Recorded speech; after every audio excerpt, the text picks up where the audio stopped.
Olá, seja bem-vindo à primeira edição do Jornal Toda Hora desta terça-feira. Vamos acompanhar as principais notícias do Brasil e do mundo. E a Procuradoria-Geral da República apresentou ao Supremo Tribunal Federal uma denúncia contra o deputado federal Eduardo Bolsonaro. O motivo foi a atuação do deputado no processo sobre o golpe de Estado, em que o pai dele, Jair Bolsonaro, foi condenado.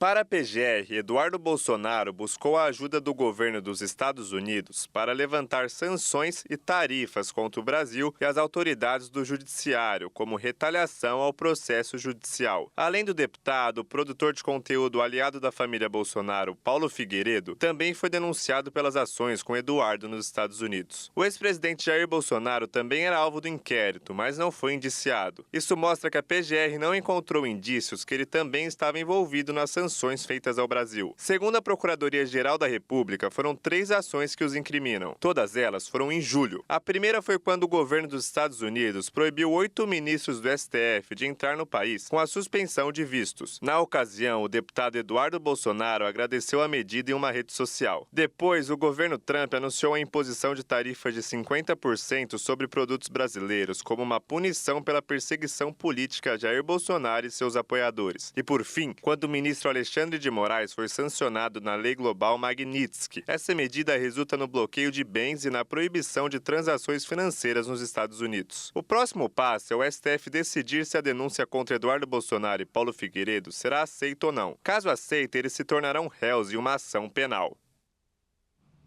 O governo dos Estados Unidos anunciou que a esposa do ministro do STF, Alexandre de Moraes, também sofrerá sanções da Lei Magnitsky.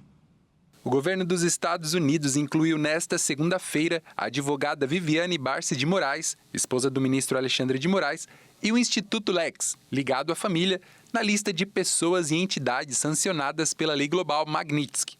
O anúncio foi feito pelo Escritório de Controle de Ativos Estrangeiros, a OFAC, órgão este responsável por administrar os programas de sanções.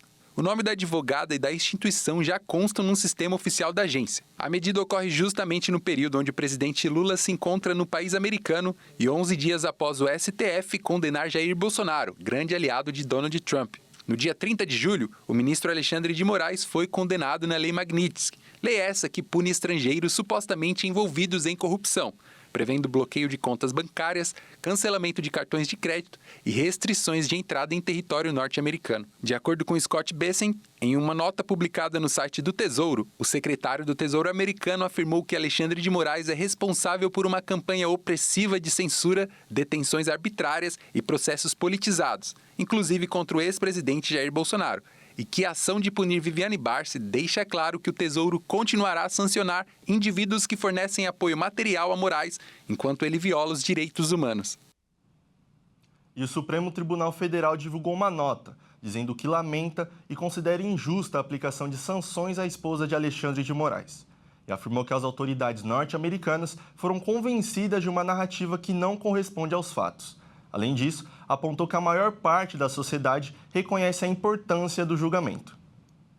E a Sabesp ampliou o período de redução da pressão da água na Grande São Paulo. A medida, que antes valia por 8 horas, agora vai durar 10 horas, das 19 horas às 5 da manhã.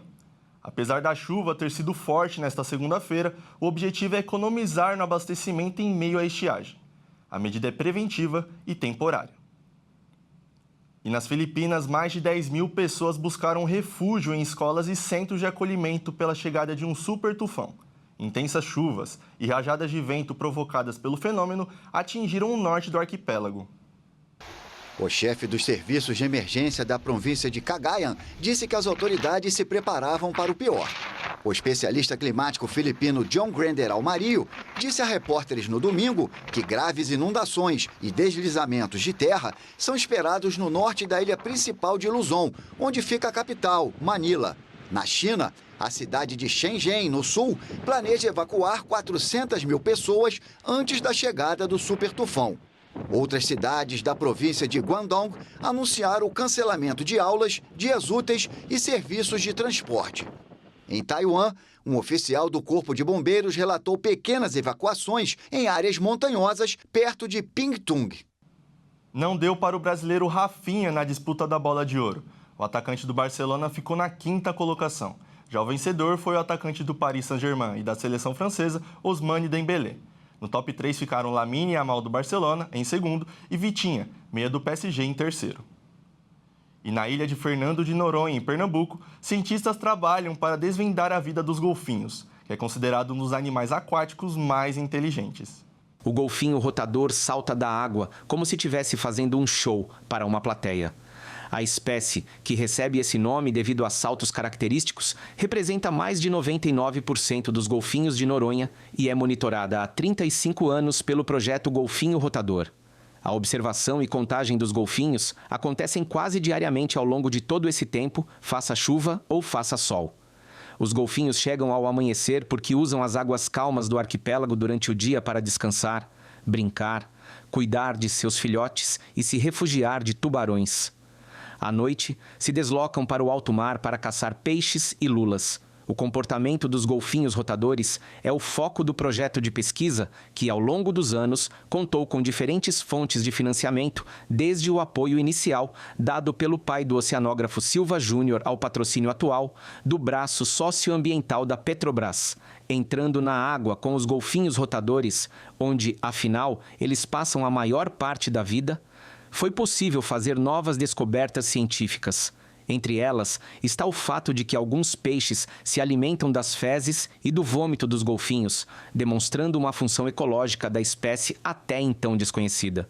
Foi registrado ainda que os rotadores brincam com algas flutuantes, carregando-as com a nadadeira ou o rostro, o focinho, e jogando-as de um lado para outro. Os diferentes pulos, piruetas e rotações sobre o próprio eixo compõem um complexo sistema de comunicação que ainda inclui assobios e toques. Cerca de 90% das atividades aéreas registradas pelo projeto foram executadas por machos, o que evidencia funções de liderança e proteção.